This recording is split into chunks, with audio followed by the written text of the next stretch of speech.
What's up, guys? Thanks so much for clicking on the video. My name is Leah, and let's recap and review Married to Medicine. This is season 11, episode 3.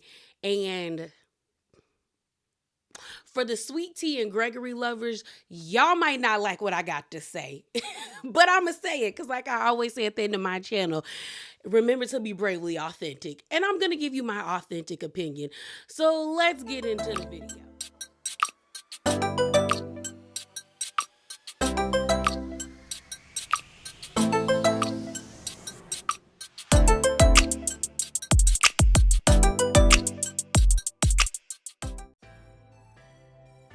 So y'all know sometimes before we get into it, we get a little spicy, just a little bit. And I just got two things I want to talk to you guys about. So first up, let's talk about Sweet Tea. So I was on the Bravo Shade Rooms page and they reposted a clip from Sweet Tea's YouTube channel. She now goes live like Dr. Heavenly after the episodes and talks about them and answers fans' questions. Well, she recently posted a video, and this clip that the Bravo Shade Room reposted got a lot of people talking. So basically she said this, and this is their caption: Sweet Tea speaks on Quad hugging Dr. Gregory at the Met Gala last season and reaching out to him for a doctor's signature to get tinted windows and to be his friend. Of all the doctors you call on him, you looking for him, he's not looking for you. So I'm going to play the clip for you. It's like 3 minutes long, but I'm going to speed it up, okay? So let's get into that. Inviting Contessa, and I'm like, you ain't even talked to her in so long, but all of a sudden she just pop up. I mean, it just seemed like she like to pop up. I mean, you popping up in my comment section when I get engaged, congratulating me. Then you popping up in my at my bachelorette party. Shoot, I think you wanted to pop on the couples trip for whatever reason last season, but you know your contract had ended. So, well, she had a man at that time. But last year? She said a year. At that point when you were filming. Oh, yeah. At the reunion, she had a man. But yeah, I don't know about that. I mean, that's what she's saying, but, you know. Was she so, like, in love with her man to want to be at the Met Gala last season, to want to hug your husband's neck? That was another thing that was, like, so fake. Like, when you looking for him, he not looking for you and wanting to hug his neck. And, you know, it's awkward for him because, of course, there's history there, but it's not good history. And so, that...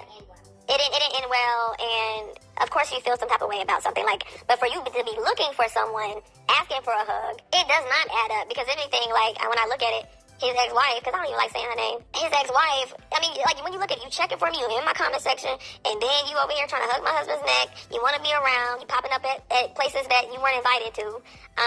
Like, I have to look at it like that. Is it Stockholm Syndrome? It might be. I think the whole cast is that Stockholm Syndrome. And not too long ago, she had called Gregory up because she wanted to get tinted windows or something like that. It was some of that nature. She needed some tinted windows. She needed a doctor's signature. But out of all the doctors, you're going to call him. And at the time, we were together. We weren't married, but we were together. Well, that means that her cast members aren't her, right?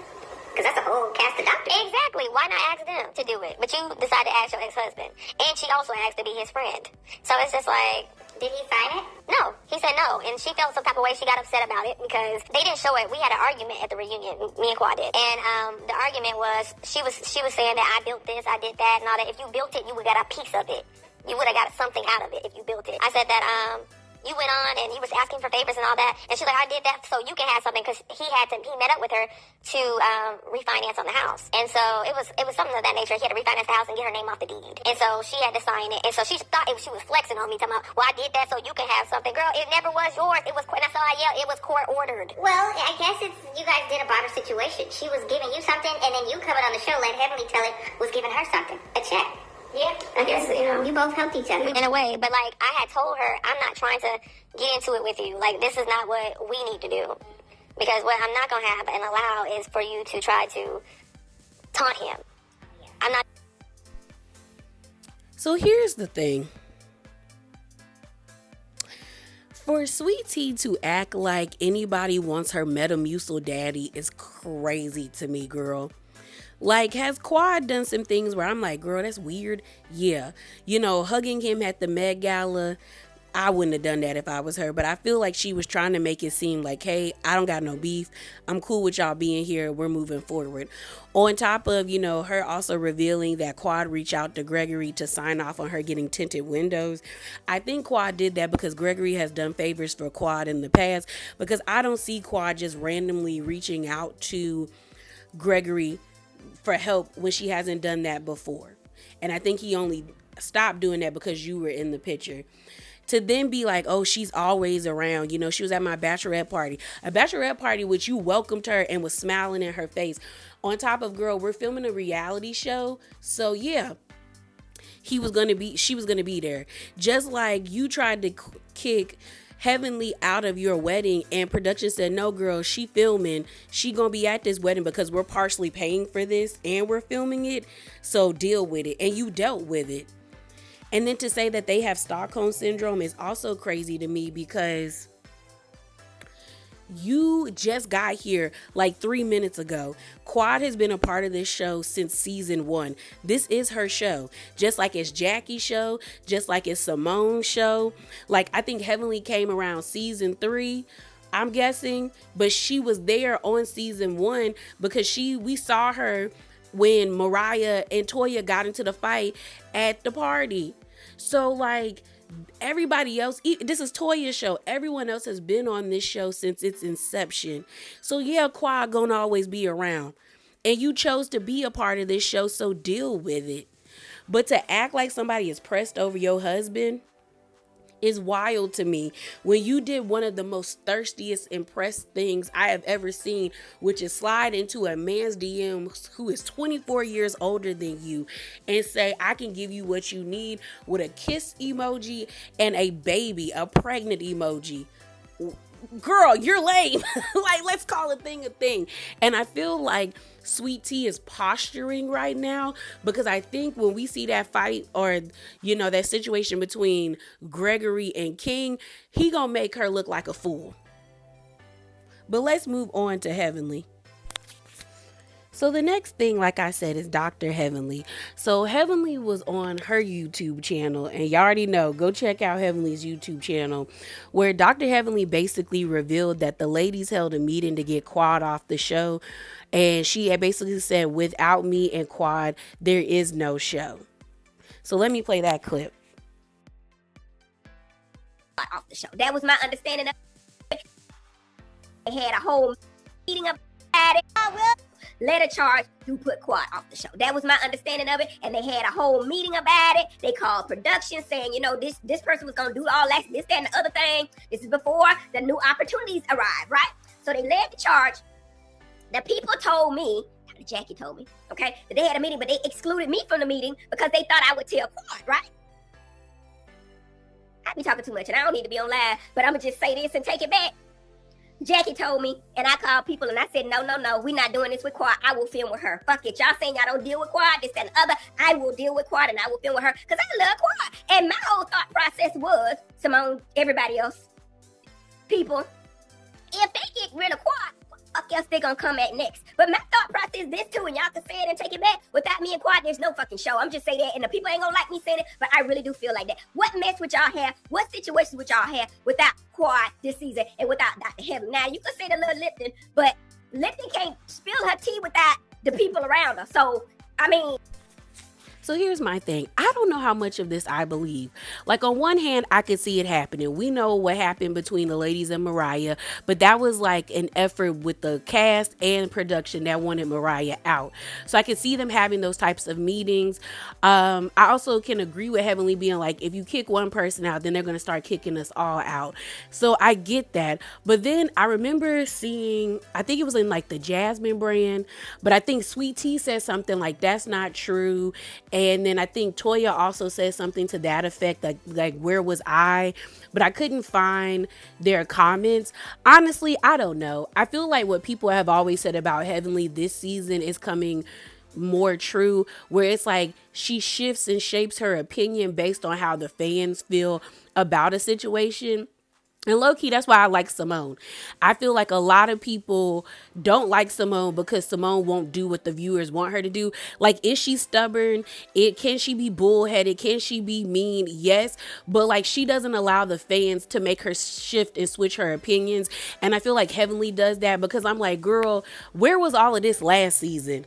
Now, since people were mad at y'all, all of a sudden it's, yeah. I told them me and Quad are the show, but I was like, girl, when people start saying that, that's when the writing's on the wall because we all thought Nene, Vicky Gunvalson, Tamra, who else? Like Ramona, Luann, and all of them were the show when they were on their Real Housewives shows. And Bravo clearly showed them, girl, you not the show, and kicked them off. So you might want to tread lightly. But let's get into this review. Right, y'all, so let's talk about it. There wasn't really much in this episode. So we open up with this scene with Quad. She's at home cooking breakfast. She gets a call from King and he's like, hey, come outside for me. And she's like, why? Like, did you forget your key? Like, you got the code to the house. Like, what's up? He's like, I need your help. Come outside. So she goes outside, and he ends up gifting her a brand new all white Rolls Royce. And Quad is ecstatic. She's screaming. She's so happy, and she ends up saying how much she loves her relationship with King. We actually end up seeing them in a dual confessional together. And I said, oh, okay, it's like that. Like, you really like him. And they go back into the house. They end up talking about her birthday party. And she ends up saying how a lot of her friends feel like she is really like in love and they can see the love between them. In the dual confessional, one of the producers asked her, like, do you want to have children? And she's like, yeah, I think I want to have kids with him. Like, we're both attractive. We're going to have a beautiful baby. Hershey's chocolate ain't got nothing on us. And then she talks about how, like, in her previous marriage, she didn't think that it was conducive for us, like, for her to have a kid with Gregory. She was just like, that relationship wasn't it. She also ends up telling King, like, her doctor says that she can start the process of IVF. She's cleared to go and do all of that stuff. And it's also kind of interesting because Quad is around the age where, like, a lot of women are now starting to have kids in their 40s. Like, around the age of like 40 to 45, a lot of women have decided, like, I don't want kids in my 30s and I don't want them in my 20s, but I definitely want them in my 40s, which I don't think is a bad thing. I really do feel like your 30s and your 20s, they should be fun. Okay, don't be tied down by a baby, you know? But it's also interesting to me that Quad does seem very ready to have a baby and with King. And what is funny to me is just like how a lot of people will say, I don't want kids, I don't want kids. And some people do actually mean like, hey, I don't want no kids. But some people mean, I don't want kids with you. And that's what it seems like with Quad. She ain't want kids with Greg. And I'm glad she ain't have kids with him because it wouldn't have been nice. We also see King give Quad Louis Vuitton luggage. It was like over $3,000. I like the nice orange accents.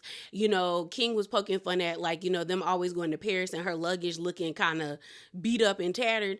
But yeah, I don't know. That whole scene was just so Quad could flex, you know, be like, look, I'm back on the show. I brought a man finally because y'all keep saying I ain't got no man. He's attractive. He got money. Because I think she said that Greg works at a rental, like luxury rental car business, or he owns one like that. And he looked better than my old man, and he got money, and he ain't cheap like my old man. And I say, girl, do you? Flex on him. You know, Greg came back on here with Sweet Tea thinking he was flexing. So I feel like Quad can flex if she want to. So the next scene we have is of Toya, Eugene, and one of their sons. I can't remember which one this is, but I think he's the youngest because the other one that looks younger than this one, I think he's the oldest. But they walk into Eugene's new office. He is now, like, I guess it's more so like a wellness clinic. They're doing like estrogen shots or testosterone shots. And we find out like this is what Eugene is transitioning to something different. Because, you know, we found out that he was feeling burnt out working in the ER and things of that nature. So this is another alternative for him. So they walk in, they start talking to the son about, like, you know, him having like wet dreams and puberty hitting because I think he's only 12. And he ends up telling his mom I already had one of those until he's like, oh my gosh, you have? And then he ends up letting her know that like he has hair down there. And she's like, for real? for real. And he's getting like uncomfortable and embarrassed. Eugene is like, Toya, leave him alone. And she's just like, did you just hear what he said? He got hair coming down there. He had a wet dream. And then she's like, what was it like? And Eugene in their confessional is like, girl, I still tell my mama we not having sex. Like, she'll ask me and I'd be like, no, mama, we don't do that. And we got 2 kids. And Toya's like, it's to the point where like the guest bedroom still doesn't have a door on it, which is crazy. But it was funny. It was cute. I like seeing the scenes of Eugene, Toya, and their sons together because they do seem to have like a really good relationship. I also like how Eugene is very open to like, it seems like they've created a space for the kids to like talk to them about things. So I like that. So the son leaves the office and Eugene and Toya start talking about the business. I think it's called Wellness. Recharging Wellness Health. So it looks like it, like, Eugene has lost weight and he seems to be a part of that type of like healthy lifestyle kick. So good for him. Toya ends up letting us know, like, before she stopped working and being like a stay-at-home mom, she used to be in the marketing at Procter and Gamble and Pfizer, and she really wants to start really putting Eugene's business out there. But Eugene is like, girl, I don't want all that stress. She wants to add Botox to their wellness clinic, and Eugene's like, I'm okay with adding Botox to the clinic, but I want to add Botox and have somebody else do it, not me do it. And he's also like, I don't want to get to the point where we're so booked and busy that we can't supply like our clientele, or I have to turn people away. I want a slow build, not kicking it into hyperdrive. And Toya is just like, we can make more money. Like, what's wrong with you? You know how Toya feel. Make money so we can live a nice, relaxing lifestyle, okay? But Eugene thanks Toya for being so, like, invested in the business growing or their business growing. Because Toya said, remember I said we. This is a group, effort right here. Have is of Cecil and Simone going to their son's apartment that they paid for, which is a blessing, and I'm not hating. And it's disgusting in there. The boys were supposed to be there so they could clean as a family, but they're not there. And it's stank in there. And it looks like it stinks in there, and it's clothes and shoes everywhere, and it's just like, ugh. And I know that they be trying to probably bring girls back to that apartment, and I promise you, every girl that probably has been in there, unless they get down like that, the vagina went just locked up, okay? Because mine would. Because there's no way you going to bring me back to your apartment. It's stank in there, and it's dirt everywhere, and it's cluttered, because I'm going to think what's between your legs is dirty, and it's not touching me. It's not, and I'm not touching it. Okay, so they start cleaning. That's what kind of made me feel like maybe the scene was somewhat fake, because I feel like if they agreed to be there at a certain time, I just know how my parents would react. They would have gotten on the phone and called me and been like, where are you at? And we not cleaning until you get here. You know what I'm saying? And so I'm just like, I don't know about this, but they start cleaning. Simone brings up how like Cecil be coddling the boys, and we know that Cecil love his sons and he does baby them. And there's nothing to a certain extent wrong with that, but they should be old enough to like clean up after themselves. I think like their son is almost like 27. And I think the youngest one is like probably like maybe 24, 25. Like, your apartment shouldn't be that gross. That's just uncalled for, okay? You're not 15 or 14 years old. Clean it, okay? So Simone ends up telling Cecil about Quad doing her boyfriend reveal. And Cecil's being like, I always thought Quad had a man. I kept telling her to get one, and look, she had one and we just didn't know. So then Simone says in her confessional, this is just classic Quad. Like, she doesn't share anything with us. And it's like, that's not a friendship. And I agree. I think it's weird that people think it's weird that they want to know more about like Quad and want to like actually have a relationship with her. But everyone's like, well, it's okay that she doesn't share information. That's not how friendships work. Like, to me, it goes associate, friend, close friend, best friend, and then cousin. Associate is very surface level information. That's like level 1. A friend is possibly level like 2 and 3. Then your close friends is between like level 4 and like 6, where you like, there's levels to being close friends as well. Then your best friend is like levels like 7 through like 9, and then a cousin is 10, where you know for sure that person is not going to betray you. Y'all gonna keep each other's secrets until the grave, okay? And I feel like Quad has a very like associate level like relationship with majority of these women, maybe friend level with them, but they're not really her friends like that. So her expecting a certain level of loyalty from them is weird. It's weird, and it's weird for them to expect her to be cool with them like that when none of y'all, like I keep saying, trust each other like that, you know? So Cecil ends up saying, well, y'all do know how y'all come at the men. And the example that they used of Scott wasn't a good example because Contessa was okay with them women coming at her husband. That's why she looked crazy to me, like having this one-sided beef with Heavenly. But it is what it is. We end up seeing them like make a tally of how much it cost them to clean up the apartment. And then they end up taking like, I think it was like maybe like a portable or a Bluetooth speaker that was like $400 back to the house because they wasn't there to help clean up. The scene we have is of Phaedra and Sweet Tea and Contessa. It was an odd pairing, okay? You have them meeting up at Contessa's house. I thought Contessa looked really pretty in the pink dress with the pink heels, and they were strap heels. They looked really nice on her. I hate Phaedra in this 613 blonde. It does nothing for her, especially now that we've seen her with the like orangey red hair confessional. She looks so pretty in that confessional. And then the new confessional that they debuted with this like storm silvery white hair, hate it too. I don't know what this obsession Phaedra has with this hair color, but let the platinum blonde, the 613, let the blonde go. Unless you're going to do a buttery blonde, a wheat blonde, a strawberry blonde, or a honey blonde, Phaedra, I don't want to see blonde in your head, okay? Put color back in your head. So Phaedra gets there to the house first. They're in Contessa's kitchen, getting their plates ready. She had a really nice spread. And then they talk about how they saw Sweet Tea get out of character at the Freaknik party when she got into the confrontation with Heavenly and she threatened to like beat Heavenly's ass. And then Contessa ends up saying that, like, she's no stranger to Heavenly. And she's like, fool me once, shame on me.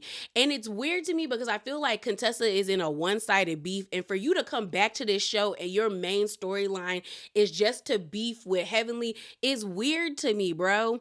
It's weird because Contessa is making me angry because that one season where she confronted Heavenly, I understood to a certain extent. And I even said in my reviews, if you're going to be friends with people, you have to handle them with care. And Heavenly on her YouTube channel, especially when she talks about the episodes, she doesn't handle people with care. She's out of pocket, okay? Even if it is funny, she goes too far. But I look at Contessa funny because you were fine with it. When it had nothing to do with you. You was poking fun at Toya's relationship. You did it with Simone and Cecil. You even did it with Jackie and Curtis. Okay? And it's like you had no problem when it was other people, but now that you feel like Heavenly has gone too far in your marriage, all of a sudden she's an arsonist and she starts fires everywhere and she likes to watch things burn. As well as, why are you acting like you didn't ask Quad and Heavenly to help you talk to your husband? Like two of my mutuals were talking to me on BlueSky and Twitter and was like, y'all don't remember when at the reunion, and it was the reunion where the backdrop, I think, was the White House. I think it was at the height of the pandemic, 2020 or 2021. And that's why I said that flashback to Scott was weird because Contessa asked them, she like prompted her friends to help her talk to her husband. And now all of a sudden they was in your business meddling. Girl, you're tripping. You are tripping. Like, you're being a weirdo. And it's a one-sided beef. And I don't understand why you came back just to beef with this lady. Like, it's sad. Weenie Hut Jr. herself, aka Sweet Tea, gets there and she gets shaded by Phaedra. They were taking it as fun shade, but I'm like, girl, I wouldn't have taken it that way because all of them have made comments about like your aesthetic and the way you dress and how it's like outdated compared to the way they dress, and they're older than you. They were all last season pretty much making fun of how you like you're not very elevated and you're the youngest. And I'm like disappointed because I really thought Sweet Tea was going to have a season 2 glow up, but it's definitely given a downgrade because I never felt like she was lame last season. Did she give me goofy and kind of like a goober? Yeah, but this season she just gives weenie. That's why I feel like she's a Weenie Hut Jr. She's just lame, because this whole push to have this narrative that Quad still wants Gregory. And like I said in the spicy corner, nobody wants that Metamucil daddy that you call your husband. Nobody, okay? So Sweet Tea comes in there, they're getting food. They end up telling her, like, oh, girl, we were talking about Heavenly and how she acts online. Sweet Tea ends up being like, well, I just don't need to be around nobody who's gonna stress me out. And, Heavenly's abusive. She's emotionally abusive and all of that stuff. And she was just like, I can't anymore. And I'm like, if it was that important for you to have a baby, then why'd you come back this season? Because clearly being on the show is more important than you having a kid. Because to me, and even when Candace said it on Roa, I had mixed feelings because I was like, yes, I can understand stress leading you to like have issues conceiving because of your hormone levels and all of that stuff. But you have the ability and the agency to walk away from something when it's not serving you anymore. Clearly you want to be on this show. So don't make it seem like all of these stressors are here when there's an easy solution, which is get up and leave. You have a job. You don't need this show, right? So skadoodle, okay? So they also talk about how Sweet Tea responded to Heavenly with that live where she was like, Heavenly, you told me Damon cheated on you. Also, like, leave my husband out of it and all of that stuff. And Sweet Tea ends up saying in her confessional, like, there's so many times I'm going to be sweet. Sometimes I'm going to give you it piping hot in your face. I said, okay, girl. So while they're sitting at the table, they end up telling her about Quad's birthday party. And she ends up saying it made sense why I wasn't invited. They also tell her that Quad introduced her new boyfriend. So in the confessional, she's like, yay. She finally got a new man. Now she can stop being pressed about my situation, And I heard he got money and, that's something that like clearly that's all she cares about. And I said, that's rich coming from somebody whose introduction to us was, I get a little access to the money. And you're with a man who treats you like a child who doesn't really have the access to the money. Well, the money that I think that if someone was like, I get access to the money, I'm looking at millions. That's access to the money, not thousands. Because you could have taken care of yourself if you needed to. So I'm just kind of like, yeah, girl, nobody wants Gregory. No, and to act like Quad is pressed about your situation when you to me are a thirst bucket, you will never live down sliding into a man's DMs who is 57 years old, 24 years older than you, with a baby emoji and a kiss emoji saying, I can give you what you need. You are a fan on somebody's show, okay? The only reason he was having issues with his wife because you watched the show like the rest of us. And to act like somebody is pressed over your situation, it's comical. It's comical. What we had was actually funny. It's Dr. Heavenly and her son Zachary. He actually wants to become a dentist, and so he's interning at her practice. And it was just funny because he was nervous, and you could tell he was nervous because he kept calling her mommy every time he was making a mistake or she was saying something, and then he was talking back and she was like, Dr. Kynes. And he was, okay, mommy, no, Dr. Kynes. But I think that's great. I feel like that's wonderful to have access to a profession by way of your parents. Like if you want to be a doctor or a veterinarian or a nurse or an engineer, having a family member that you can shadow and he getting paid for, I think is wonderful. So shouts out to them, but I did think it was funny. So then we get this scene of Jackie. So she is meeting with her patient named Rain, who is, I think, in the WNBA. She plays for, what did she say? The Atlanta Angels. And basically her and her partner want to have another baby, but this time I think Rain is going to carry the baby, but she also has fibroids. And Dr. Jackie was explaining to her the procedure where they take out your uterus, make an incision, or your, I don't think it's your uterus, no, I think she said fallopian tube, take out your fallopian tube, and then they make a small incision and they remove the fibroids. Jackie ends up explaining, like, if I could explain why Black women are such high carriers for fibroids, I would have a Nobel Peace Prize. But it's just crazy that we have to go through this. I guess they're going to actually like do egg retrieval and then like IVF and have a kid. I thought that was cool. You know, it's Married to Medicine. I enjoy the medicine aspect of this show. We see is everybody opening up these boxes. So when Contessa, Sweet Tea, and Phaedra were at Contessa's house, they decided that they wanted to do a glamping trip, and they're inviting everybody, hoping that this will bring the group together and have them hashing out their differences. So they put it in these nice like wooden boxes. It looked, there was like a bandana, spurs, and like a fake kind of burnt like wanted poster, and everyone was kind of surprised that Sweetie, Contessa, and Phaedra were the ones putting this together. Alora had me weak when she was like, "Oh, mommy, all your friends." I said, Alora is messy.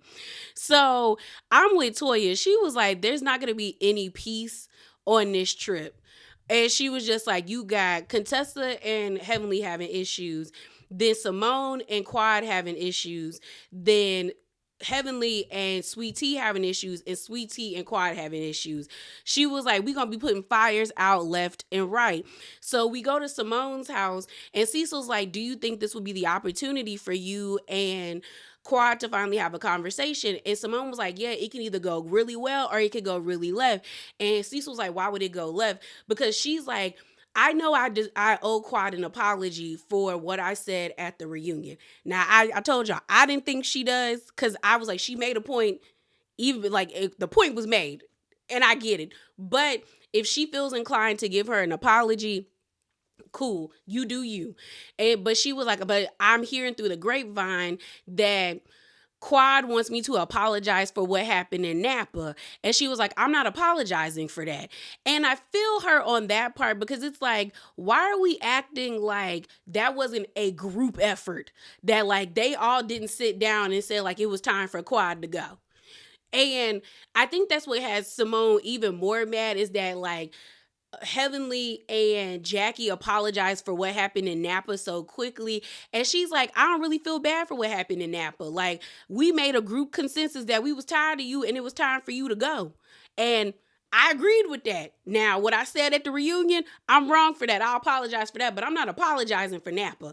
And like I said, I don't think she should apologize for what happened at the reunion, and I don't think she should apologize for what happened at Napa.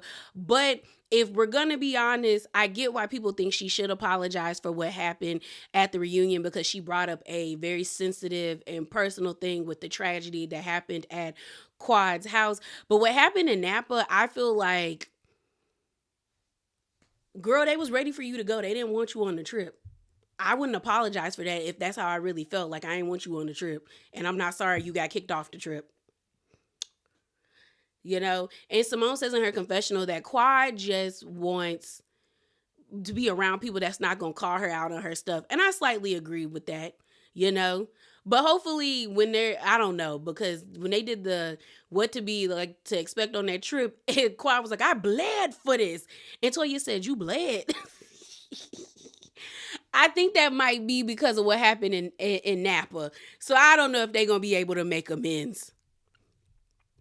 Simone also talks about how Quad also allows social media to dictate her feelings, because she was like, one minute we cool and everything's great, but then Quad will see something on social media and then she mad all over again.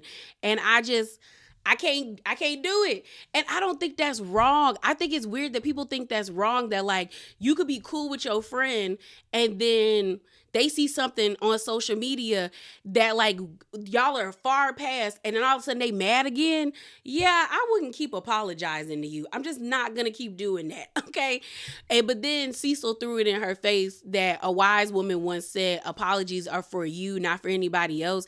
And that was Jackie last year when Sweet Tea apologized to Jackie after she cussed that lady out. So the next thing we get after that is a Phaedra and Apollo and him picking up his sons. This was such an awkward scene, and I feel like Apollo don't be going to get his kids. I don't. Because the youngest one, Dylan, looked annoyed, like he didn't really want to go with his daddy. And then, Aiden was just like, we just doing this because we ain't got nobody to watch us while mom's going for 5 days down in Florida. But we really don't want to go. And because when he said he didn't know how to work an EpiPen and I'm a YouTube it, I said, were you not at the allergist? Like you weren't at the, the appointment learning how to do that with your child? Yeah, I don't know. So then Phaedra brings up how Toya told her that she met up with Apollo. And Toya said, and I asked him about his adultery and his affair with his wife. And Phaedra was like, you did what? And this is when they was getting ready for the Freaknik party. So then Phaedra brings it up to Apollo. I hung out with Toya and she told me that she asked you, like, y'all know y'all ran into each other and y'all were talking. And Apollo's like, yeah, she asked me about my marital affair. And Toya ends up saying, in her confessional, because they were like, do you feel like you was being messy? Toya's like, honestly, not for real. Because she was like, Phaedra don't tell us nothing. She don't give us any information, and it's very surface level, and I want to know things. And I don't think that that's messy per se. It is messy, but I understand where Toya is coming from. Like, you're on a reality show. An aspect of the show is to be somewhat transparent about what is going on in your life. And Phaedra really doesn't share anything. To be honest, we haven't learned anything new about Phaedra. Like, nothing new about her or where she stands with Apollo other than she doesn't allow him into her house. And she still don't do that because she said he crazy. She don't want that energy in her house and messing up her feng shui. Okay. She also thinks Toya asking that was messy. And they flash back to when Toya was asking Phaedra, like, so how did your kids feel about y'all getting a divorce? And Phaedra was like, they can read. And it's just like, then why are you on this show other than to use this show as a gateway to get back on Bravo, which you successfully did? The thing we have is with Sweet Tea and Gregory. So she's at the house making a smoothie and she is on FaceTime with her sister. We know her twin sister is pregnant. Sweet Tea shares with her sister how it's kind of hard seeing her be pregnant because she would like to be pregnant as well. That's a reasonable reaction to have. Like, you're trying to get pregnant, your sister gets pregnant, and you want to be pregnant and experience that feeling and all of that stuff. So Gregory comes in there. He talking about where the coasters at. Like, you can't be putting them on the table. We look like savages. Mind you, the coasters were in the pantry. I said, if the coasters were that important to you, they would have been visible to everybody. But okay, sir. So he's frustrated with that situation. So then they sit down at the table and she talks about how she still experienced some type of cramping after having surgery with her endometriosis and she's going to a pelvic doctor. They start to talk about having babies and conceiving. She's like, technically she's not infertile until they've been trying for 3 years. So then she asks Greg, so what is your cutoff period? He says 2 years. She visibly gets like shaken by like the 2-year comment and then begins to cry. He ends up feeling bad where he's like, oh, I wish I wouldn't have said it if it was going to have this type of reaction. I'm just being honest pretty much. And she was like, no, it's just like, I didn't think you would like cut it off. Like it'd be like, that's such a small time frame basically, And then Gregory ends up being like, well, we could adopt. Like, it all depends on how badly you want to have a child. Like, I know people that wanted kids that badly that they did adopt. So that could be an option for us. But I'm looking at Sweet Tea like, you can't be this stupid. Like, you just can't be this stupid. Because why was that not at the forefront of your brain when you decided to marry this man at 32 years old and he was 56 years old? Like, did you really think that he would want to keep trying well into his 60s with you? Like, in 2 years, he'll be damn near 60. He's 57 now. He will be 59 by the time, like, in the span of 2 years. you will be, I think if she's 32 now, you'll be 35. Like, if having children was that important to you, you would have married somebody that was a lot younger, that would have given you the time to keep trying to do IVF and to do all these things. But the fact that you didn't take that into consideration is crazy to me. It really is. And it might sound insensitive, but it is. Like, she sounds stupid to me. Like, if having a family was that important to you, then you would have went a different way in my mind. You would have married a man that clearly would have, because the thing is, she might not even be the problem. He might have old sperm. He's 57. His swimmers may be like, on one leg trying to hop through the birth canal to get to the egg. Like, are you serious? And you not thinking of that is weird to me. And I mean, I understand her being upset and sad, 2 years and now she feels like she got to really get to it. But it's like, was it really ever that important to you? If it was, I feel like you would have went a different way. That's me really being honest, and that's just what it is. Like, if it was, you would have dated or been with somebody a lot younger, somebody in your age bracket, or at least they would have been in their 40s, where they would be fine doing it until they got to the 50s and then cut it off. But you married a man that is like 3 jumps away from 60. It's not computing. We see is everybody packing for the glamping trip. We see Simone on FaceTime with Heavenly, and Alora comes into the room, and Heavenly ends up saying how messy Phaedra was the other day, coming to talk to her about Contessa, and Heavenly basically lying, saying her and Contessa are in a good place. And I said, Heavenly, I know you're not talking about anybody being messy when, sis, you are messy, okay? And so Heavenly kind of gets real elevated with her voice, and Simone is like, I am not Contessa. Be sweet to me. Be nice to me. Okay. So, Heavenly ends up being like, I don't even know why Contessa is in this about me and, trying to mediate a relationship between me and Sweet Tea and her. It's like, girl, I don't really care. So we end up seeing the girls get ready. They head to the airport. It was actually kind of nice to see Toya and Qua sitting next to each other laughing and kikiing. And then they get to Florida. We see in one car, it's Phaedra, Sweet Tea, Contessa, and Simone is like, is this gonna be a fun trip? We're not gonna have a repeat of Napa.